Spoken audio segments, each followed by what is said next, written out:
Kellyanne Conway walked into the political talk show studio with a folder full of statistics and a smug confidence that she could dismantle any Democrat who dared challenge her.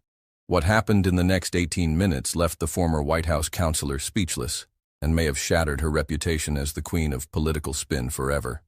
The 57-year-old Conway, architect of the alternative facts phrase and master of media manipulation, thought she had found the perfect target in 33-year-old Congresswoman Jasmine Crockett.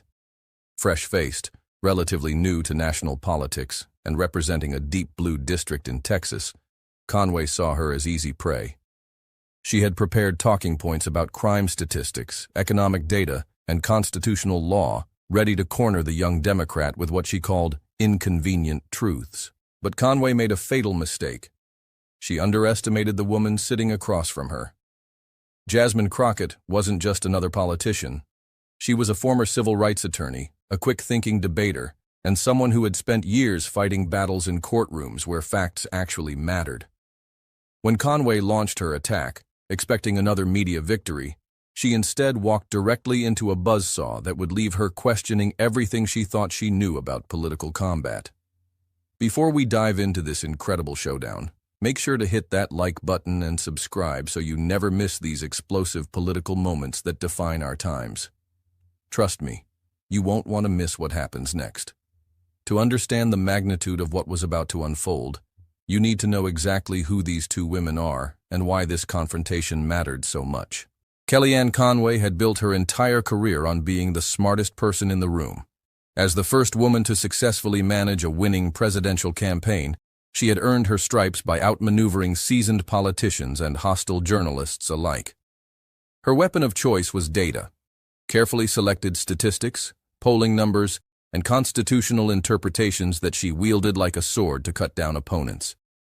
Conway had perfected the art of turning defense into offense, of making accusers become the accused.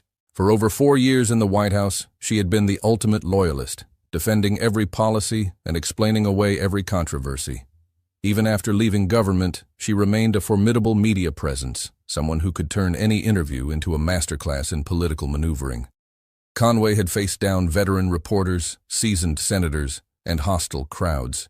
She had never met a Democrat she couldn't dismantle with the right combination of facts and rhetoric. Sitting across from her was Jasmine Crockett, the 33-year-old congresswoman who had taken Washington by storm. But calling her just a politician would be selling her short. Before entering Congress, Crockett had spent nearly a decade as a civil rights attorney, fighting cases in courtrooms where preparation and quick thinking meant the difference between justice and injustice. She had represented clients facing discrimination, defended voting rights, and battled corporate lawyers who thought they could intimidate her with their credentials and resources. Crockett had a different kind of intelligence than Conway.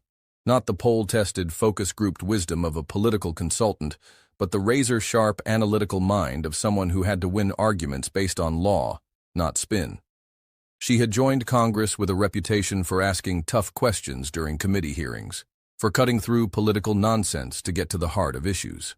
Her colleagues had learned not to underestimate the soft-spoken Texas representative who could dismantle complex legal arguments in real time. The stakes of this confrontation went far beyond just these two women. This was a battle between two different approaches to politics, Conway's world of alternative facts and spin versus Crockett's courtroom-trained demand for actual truth.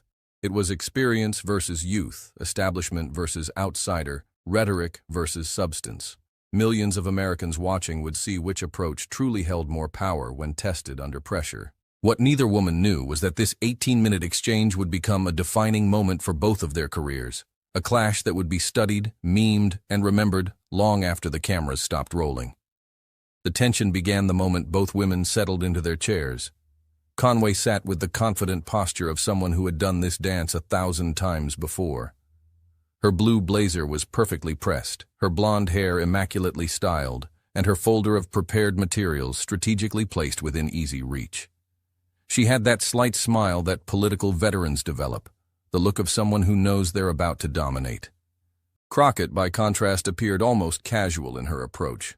She wore a sharp burgundy suit that commanded respect without seeming overly aggressive. Her natural hair was styled in a way that looked both professional and authentically her. She sat back slightly in her chair, hands relaxed, but her eyes were alert. Anyone who had seen her in committee hearings would recognize that look.